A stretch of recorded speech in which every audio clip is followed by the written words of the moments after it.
We're going to return to the stirring of the cauldron of collaboration to draw our next reader. And Cheryl, we also have the bowl of solidarity from which you are invited to draw a piece of paper that will have the names of 2 other locations. Okay, here we go. This is, we're dedicating to Kakuma Refugee Camp, Kenya, and Paris, France, which, to be there. I'm actually going to read 3 poems, which you'll understand that they kind of go together. But before I start, I simply just want to say that fear suffocates and change begins where we live. So. All right, my first poem, and there's at least 2 of you in this room who have heard it, but it's worth repeating. It's titled Heather Love. A sea of purple for a violet rose, a color of compassion, honoring untold woes. She thought her life was simple. She thought that she was plain. She spoke her mind with heartfelt tears, and the world will know her name. She stood for those who suffer from unjust and unkind fates. She stood for those voices lost along the way. She thought her life was simple. She thought that she was plain, until a day of violence thrust her in to deadly fame. Her words of strong encouragement will cry around the world, and all those silent voices will no longer go unheard. For Heather's cry to others and her love against mounting hate reminds us we should listen and not to hesitate. Stand up for those downtrodden. Stand up for those beaten down. Stand up and love your brother. Let your eyes be colorblind. And when you are confronted with bigotry and hate, let Heather be your guiding light. May her death spark your flame.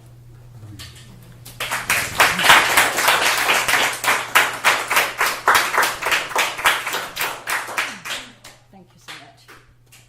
Margins. I will not, love justify, use punctuation, hinder my flow of self-expression to make you feel more comfortable. I will center myself on the page as I attempt to do so in this chaos, letting my words move organically after years of constraint, self-imposed from ongoing fear because I was beaten down and down and down. But I rise up, centered, unconfined, and fly as a free bird.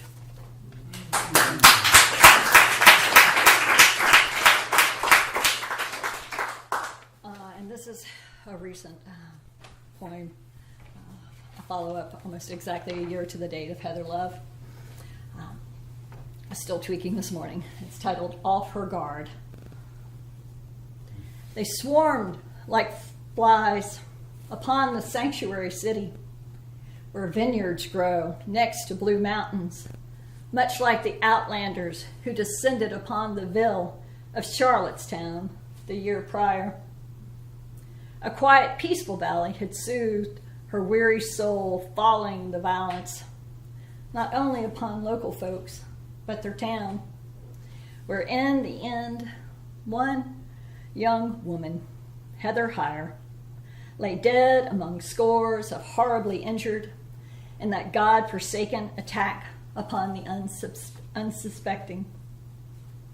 She kept vigil all year long, returning to the place where Heather perished in one swift blow by a man who drove his car into a crowd of nonviolent social protesters, killing Heather instantly and wounding not only her friends and bystanders, but the town's very soul.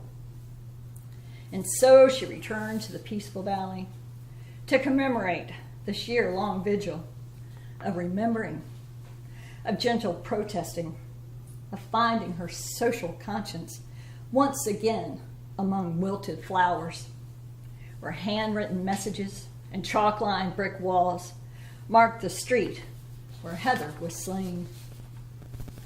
It was there she found her voice, her vigil a slow, melodious act, placing poetic postcards in a sealed, protective, clear plastic envelope, simply marked, "In memory of Heather Heyer, please take one for yourself and or a friend." 365 days of dodging photographers and reporters who descended upon the Ville of Charlotte in search of answers to explain the day that violence came to town. And so, upon the 1-year anniversary of Heather's death, her guard was down, and falsely thinking that the sole photographer, noticeable to her usually observant eye, had retreated, she stooped down one last time to place a purple flower and secure her messages of hope, silently seeking closure on her vigil to magnify Heather's voice. It was there, in that moment of losing herself and letting down her guard, he captured her essence, and she found herself the face of mourning for the Ville of Charlotte's town.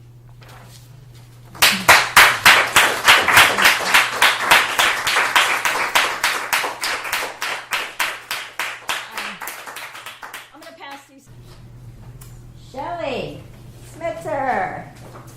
Welcome, Shelley. Multi-talented Shelley. Thank you. Thank you. Singer, artist, poet. Musician, hopefully. Let's see.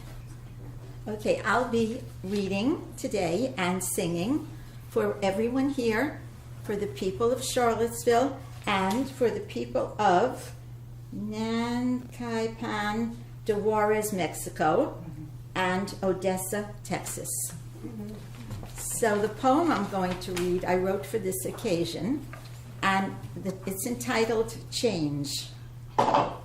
Someday, when I am not too old, I will see people of every country of the world join hands around the globe in peace, compassion, and love.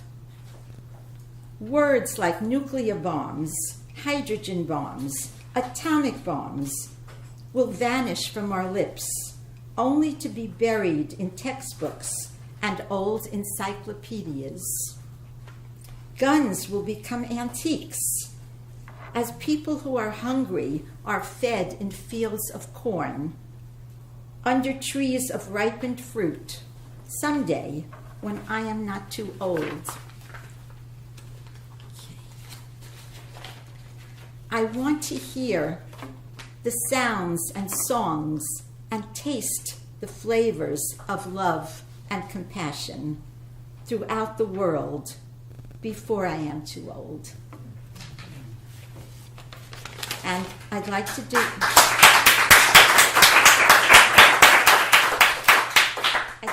a song for you. It was recorded by Diana Ross. It is on the theme of what we're talking about today. The wonderful lyrics were written by Hal David, and the name of the song is What the World Needs Now. I'll just put this in. What the world needs now is love, sweet love. It's the only thing that there's just too little of. What the world needs now is love, sweet love. No, not just for some, but for everyone. Lord, we don't need another mountain. There are mountains and hillsides enough to climb. There are oceans and rivers enough to cross, enough to last till the end of time. What What the world needs now is love, sweet love. It's the only thing that there's just too little of. What the world needs now is love, sweet love. No, not just for some, but for everyone. Lord, we don't need another meadow. There are cornfields and wheat fields enough to grow. There are sunbeams and moonbeams enough to shine. Oh, listen, Lord, if you want to know what the world needs now is love, sweet love.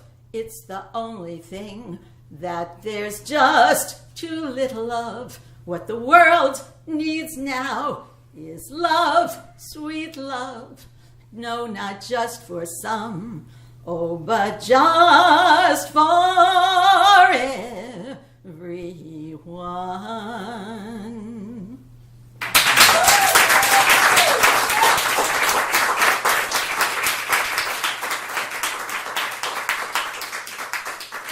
And if I may, I'd like to do another song, if there's time.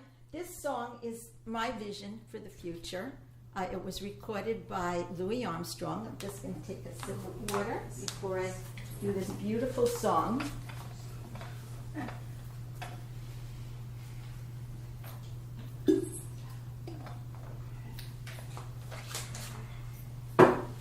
It's entitled, What a Wonderful World.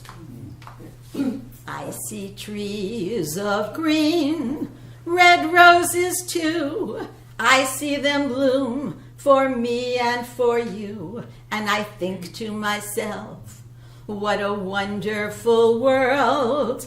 I see skies of blue and clouds of white, the bright blessed day, the dark sacred night. And I think to myself, what a wonderful world. The colors of the rainbow, so pretty in the skies, are also on the faces of people passing by. I see friends shaking hands, saying, how do you do? They're really saying, I love you. I hear babies cry. I watch them grow. They'll learn much more than I'll ever know. And I think to myself, what a wonderful world. Yeah, I say to myself, what a wonderful world. Oh, yeah.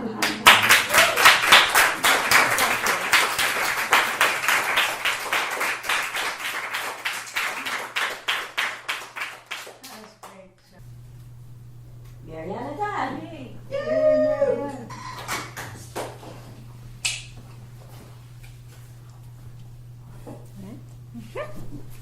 So I'm going to do the Nana test. If Mom can hear me, I know I'm doing okay. Can you hear me, Mom? Yeah. Okay. So I'm reading for Toronto, Canada. Yay, I got one I could pronounce. And Indianapolis, Indiana. And I want to thank Polly for doing this. Thank you so much, Polly. How many years now? I- How many years have you been doing this? I look forward to this every year. As soon as she tells me, I put it on the calendar. So thank you. It's one of my favorite things. So this is from Letters to Little Mills, which is told in 3 voices. It's about slavery. And I think that's the foundation of a lot of the problems that we're facing in this country. They're too complicated, too worldly to bring down to one thing. This is called Free as a Bird. So it's in 3 voices. So some of this is letters written by my great-great-grandmother, and a little tiny bit is a song, No More Auction Block, and then the rest of it is my writing. Free as a bird, after Robert Hayden. Thorn deep, deep, deep, deep, down where the frog sounds, night sounds, black on black, tangled deep, cannot find you, down to the berry-banked waters, wade away, descent of night. Armstead ran away and went to the Yankees as Sherman's troop army was running through here to Memphis. And I think we have others that will go yet if they remain long in Memphis. A great many have gone from here. They are dying by the hundreds with smallpox, and still they go. They know it, but still they go. They wish to know for themselves what it is to be free as a bird. Many thousand gone, but I can see your silhouettes descending still, shadows by the hundreds, wordlessly descending, heads bent as though in prayer, processing downward, yet your shadows rise into that lacerating sanctuary to which we are all bound. And this next poem is also an anniversary of August 11th and 12th, and is just in the tension of waiting for the days. It kind of came out all garbled and weird because that's how I was feeling. It's called In Medias Res, in the middle of the action. Rain cold and almost dying, air bewildered receptacles of light. Behind the first gray days of August, wait on the surface of prayers. And this one is called In Memory of the Unremembered. And this is my newest poem, very recent. September 11th again, and the evening news again replays names read against the solemnity of bells as this day begins receding into other days of names lost to unreason. For Nagasaki luminarias still float across darkening waters, but who will remember Bear River? Rwanda recedes into St. Bryce's Day. Badajoz into the First Crusade, days for dissertations and search engines. Beyond these are the unnamed days of no one at all, their screams recoiled into silent villages so forgotten not even the soil remembers them. Thank you.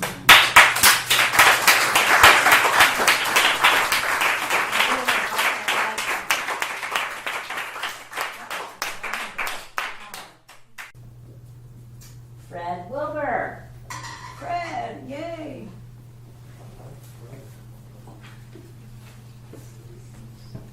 Not too many left.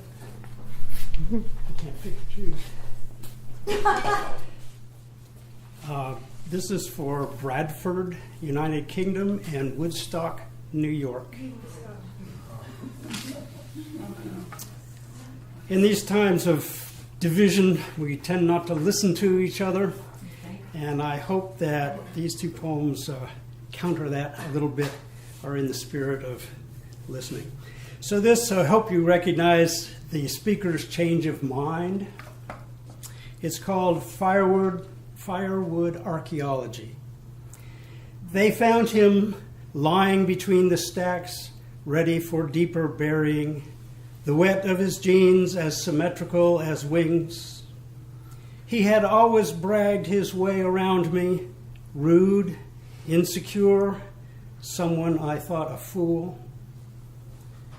His widow, in clearing out the house and sheds to live with her youngest, has asked if I could use the wood before copperheads come, or time by itself turns it to dust. I walk the aisles of his crafted cords, log cabin corners, plumb and level. I see a history there among fist-sized rounds, a layer of sawn boards from the whitewashed shed he took down the year his son died.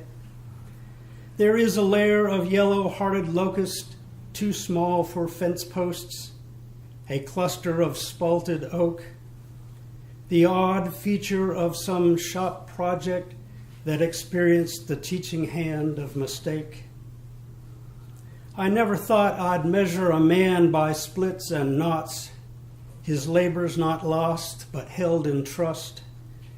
The load once heavy on the earth, becoming lighter as moisture escapes. Yes, I'll take it off her hands. Yes, I'll remember the man, the artful joy he had in his life, the burning, the dwindling, he would surely understand.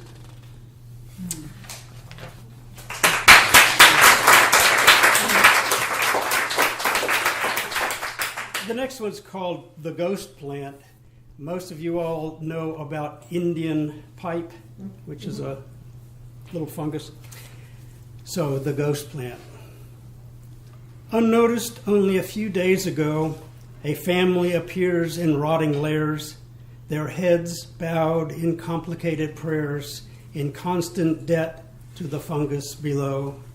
And in our umbrage is the shame of parasites, pale imitations of bright flowers, of honest vocations which life rewards regardless of their name. They are the lilies of the field, imprisoned by their dependence, ceding all choice to circumstance. But to our curiosity they have appealed. So have compassion for their blackening griefs.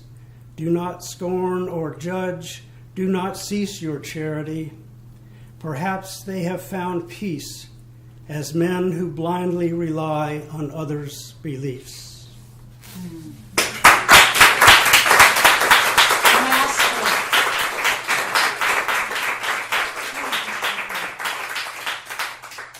Thank you, Fred.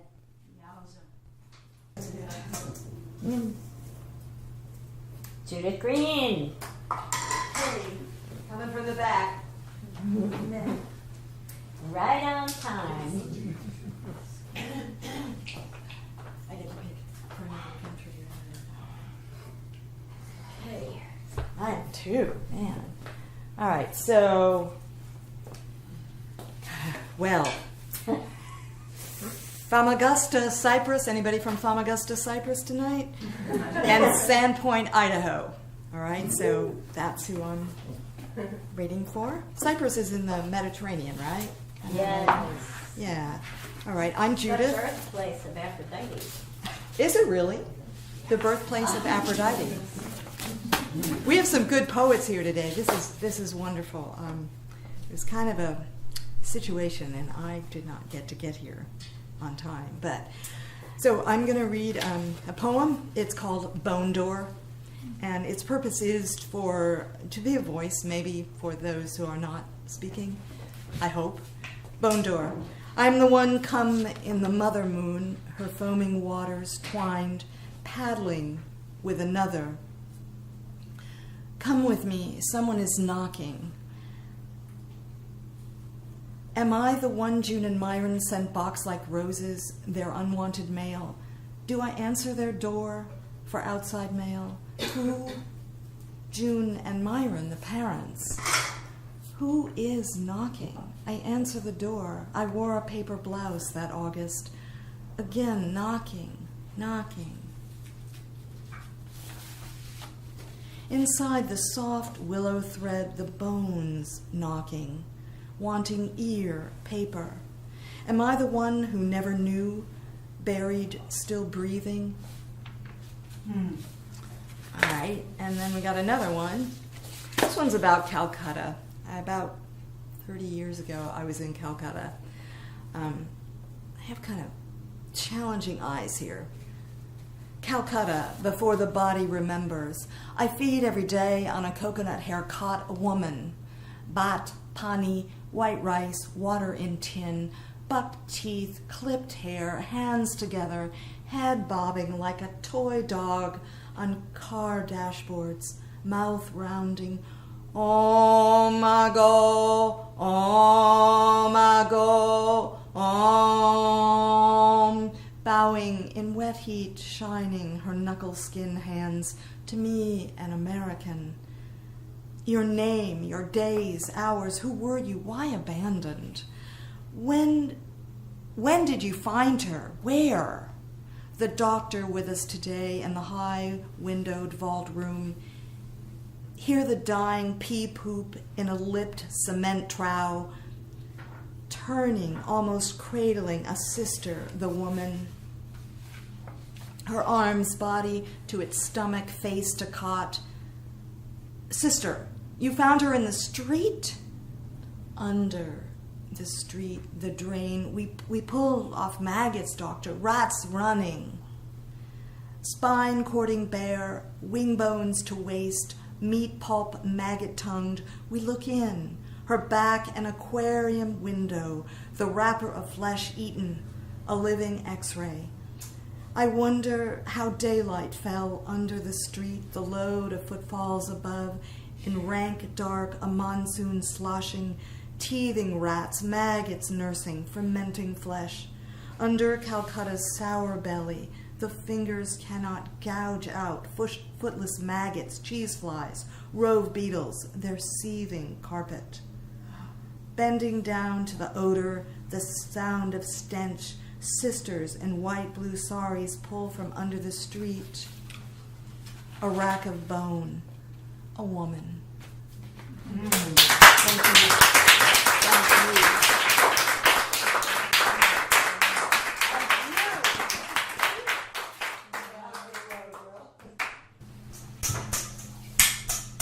Thank you, Judith.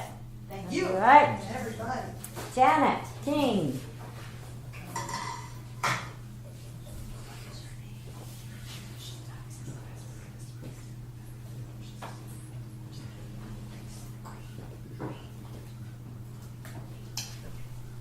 Thank you.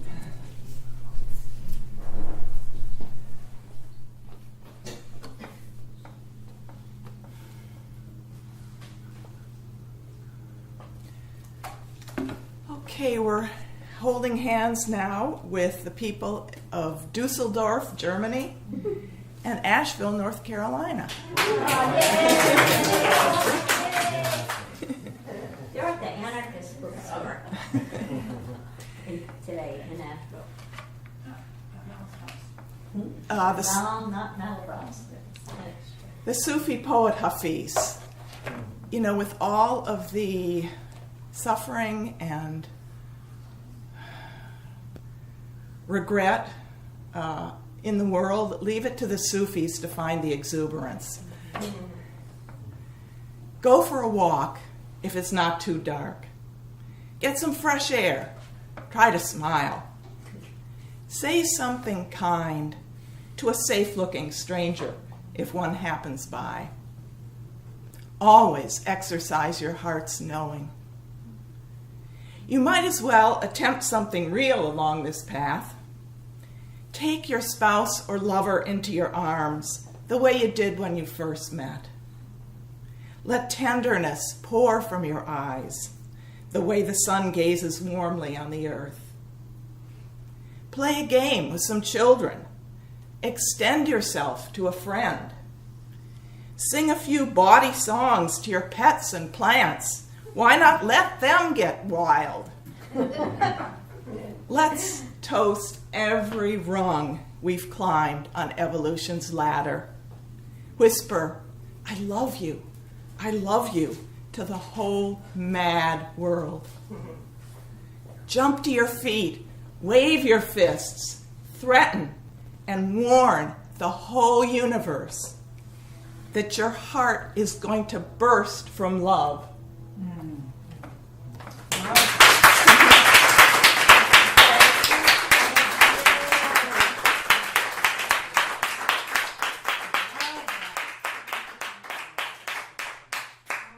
Just the flow, poet to poet. It's beautiful. And it's Cheryl.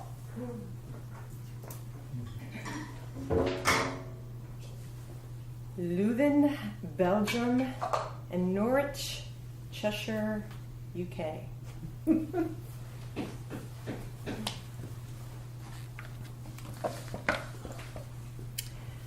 So, hi. Thank you for putting this together. I wouldn't have done it if it were not for you. So I did this, I don't even remember what year it was. 2011. 2011 That was the in first Richmond. one. And I invited Polly and she joined me.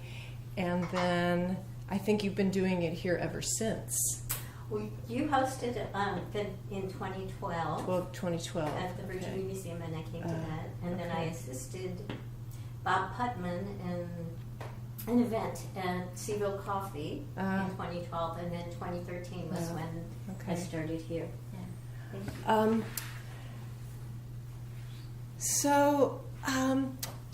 For the past several months, I've been working on poetry that's about the feminine and the earth as well, and restoration of the earth.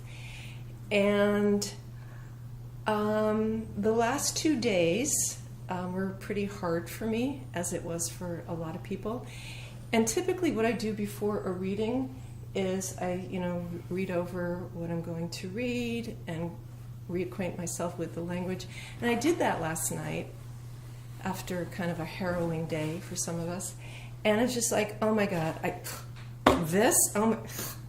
and it was like, we get critical about our work, but this was like at a pitch.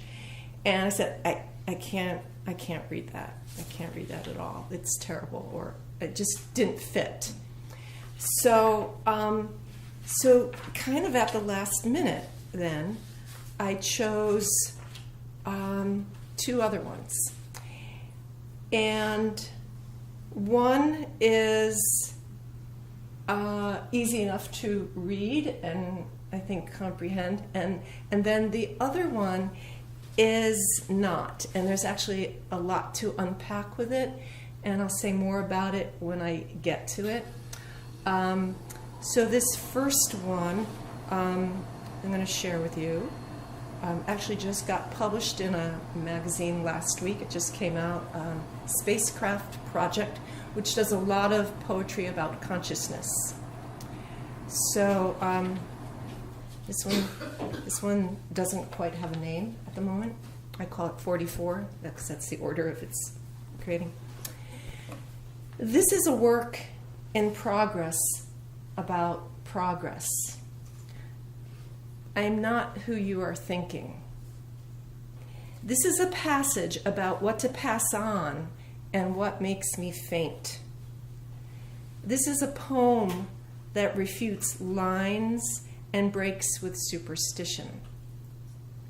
This is not a hand, not a bowl of chicken soup, not a tax receipt. I may wish it were otherwise. I may wish they were others. I may switch wishes like twins separated at birth.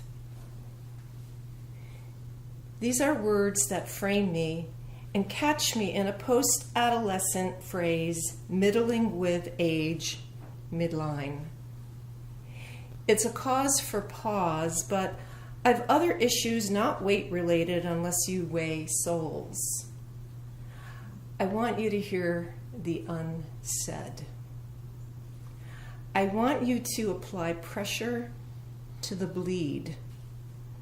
I want a recant of need by necessity and a sense of the insensate. I'm told transformation takes place through repetition, and signed the petition. I'm told string beans taste better roasted with butter. I'm told I'm susceptible to double vision and see what isn't seeable. I'm taking my time, and time is taking me. This may not be working out, but it's the work before me. I'd rather not be an afterthought or foregone conclusion. I'm not wishing myself into existence like a troll. This may be the function of doubt and a dysfunctional daydream. This may be the kiss before death, but I swim between extremes and welcome rafts. These words prod you toward what I won't say, and you will. These are the words that praise porosity and sitting spellbound with patterns and hair in bed.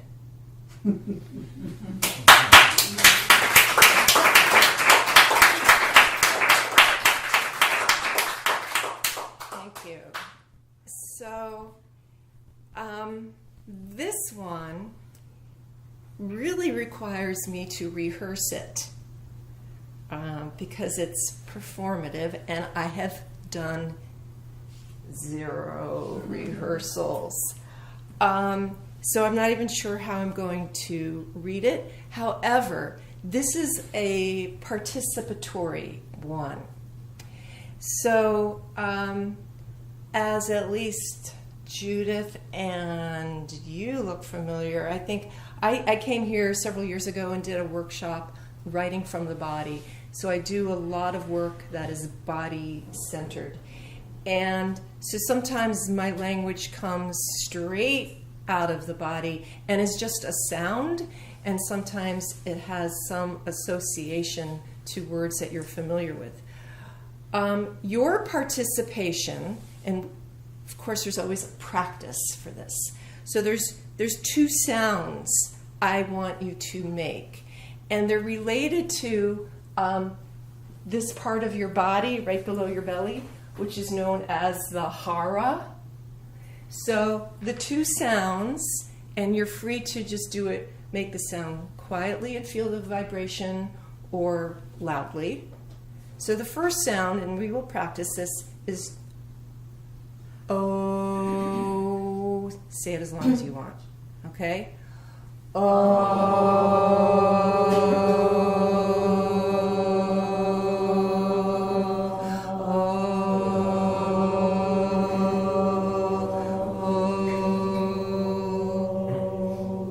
Good. You're good at this. Okay. And then the other sound is, and again, feel the vibration in your hara. But where else and there may be other places that you feel the vibration, because this, for me, is a poem of transformation, which needs to be happening, which is happening, but let's be intentional about it. So the other sound is Oh,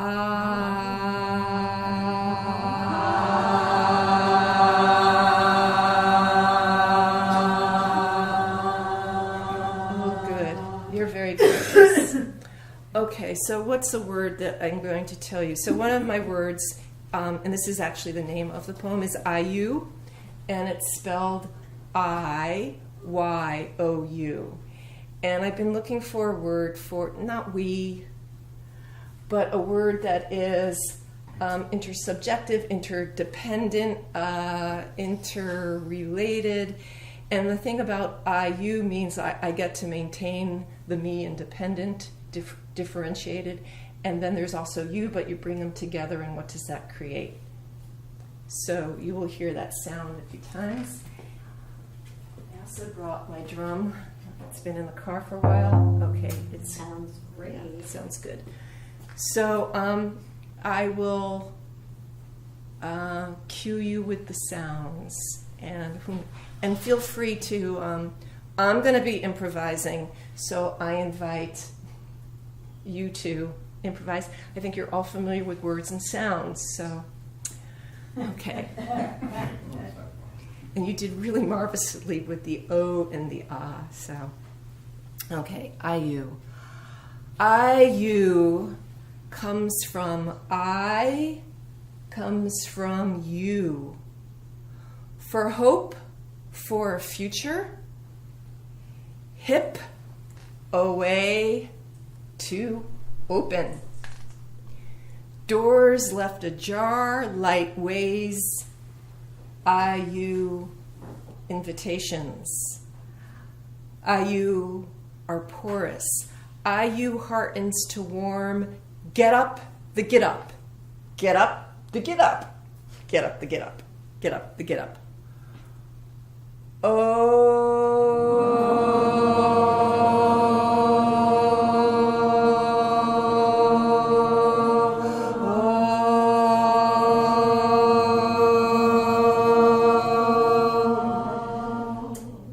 Open hara.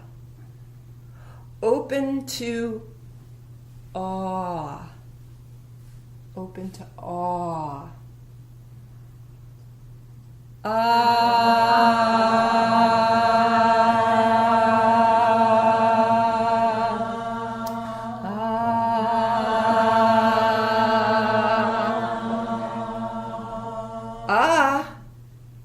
said so myself. I said so myself, so in Io. I so, you so. No from, not from anywhere, but here in Hio, Opso, Io. Repeat as needed. And refrain from dismissing and affirming IU. Hip opens to wing it full spread and feathery punch. Excuse IU, who knows not what the left hand is doing with the right or what is wrong with wrong. Two who right the boat by a throw of the line. Transmit. You're free to say oh or ah.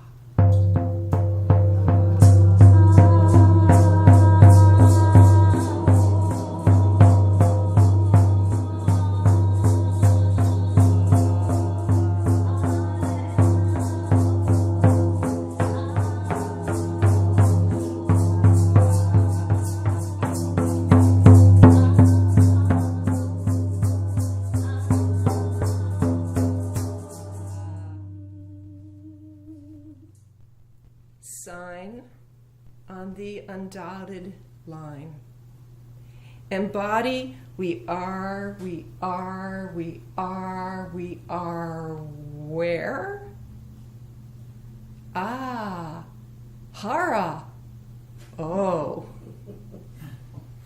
Repeat as need, on needles free, as getting goes, and return IU as risque as rest. Thank you.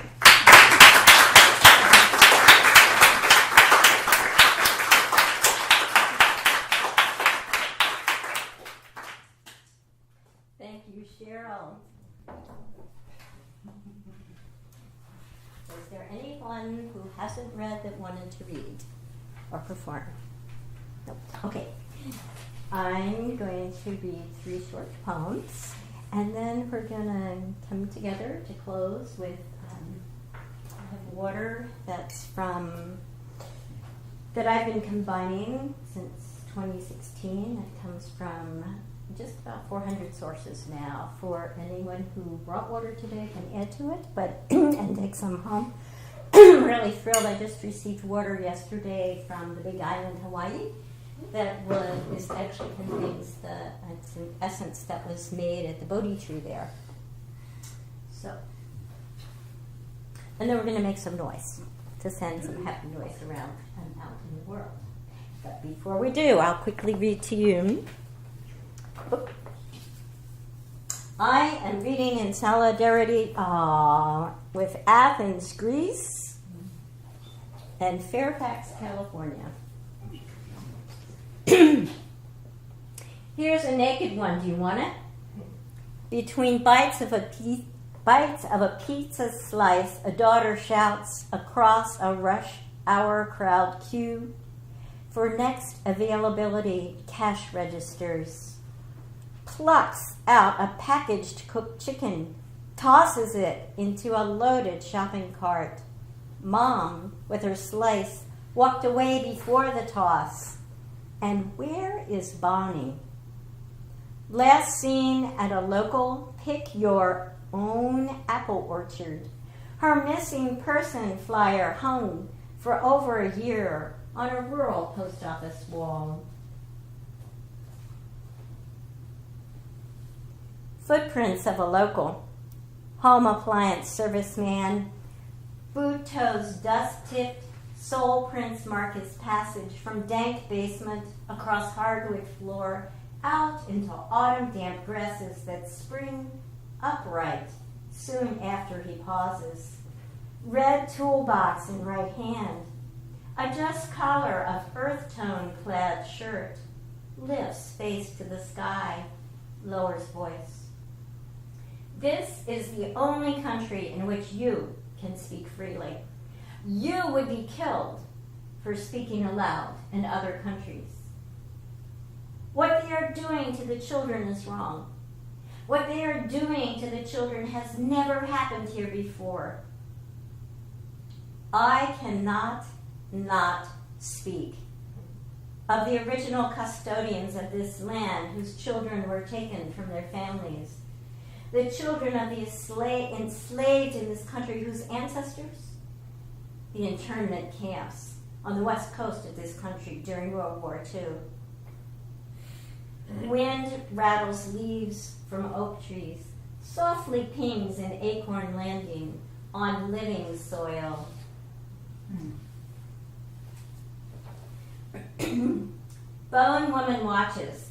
Turkey vultures adjust to current changes with the ease of an airborne dandelion seed, adrift on wind to land on fertile soil far from here, away from mud, where no chill creeps beneath warped doors, where no hairline crack in a paint-peeling tin roof channels rain.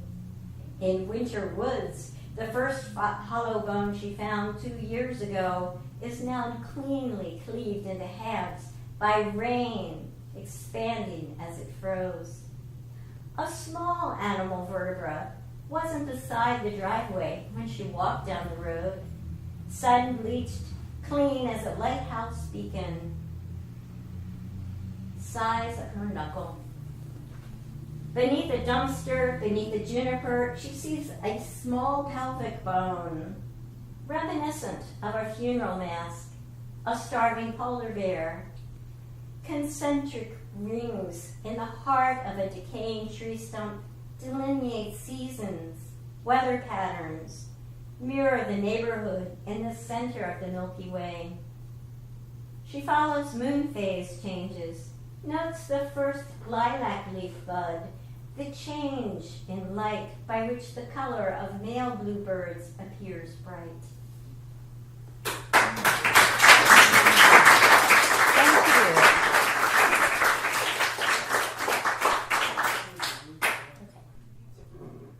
So,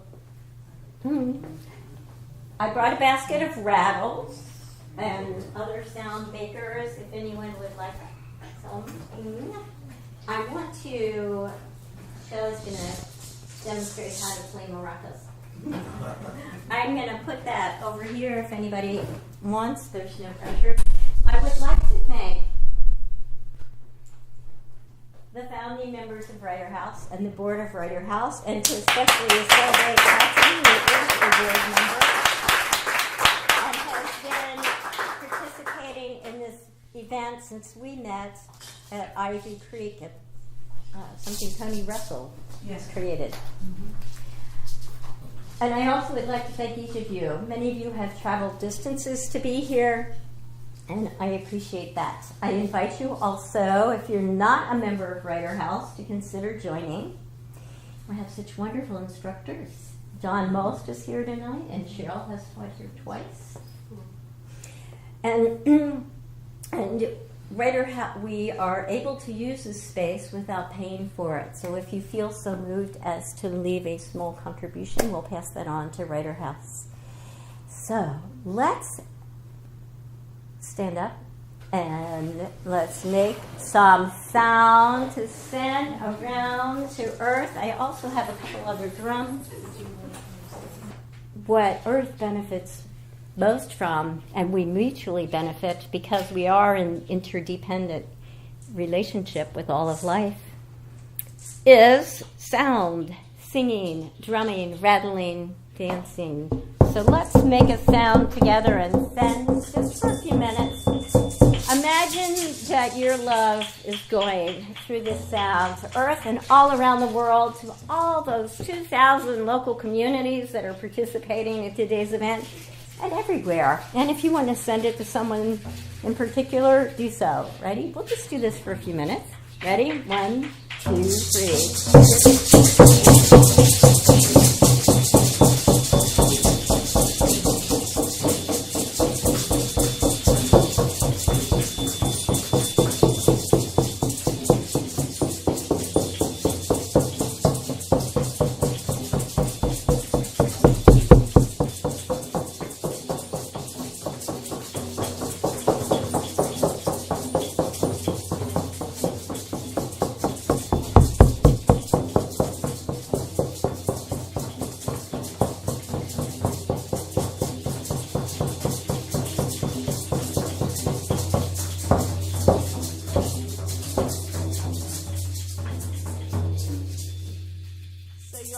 that immune system boost.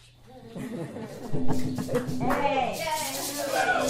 All right, I'm gonna the words here. If anybody wants to join orders, you can have it. So before we all go our merry way, come, let's gather around for a moment in a circle.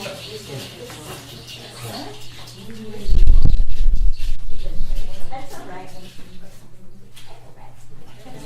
Just reach around and take someone's hand.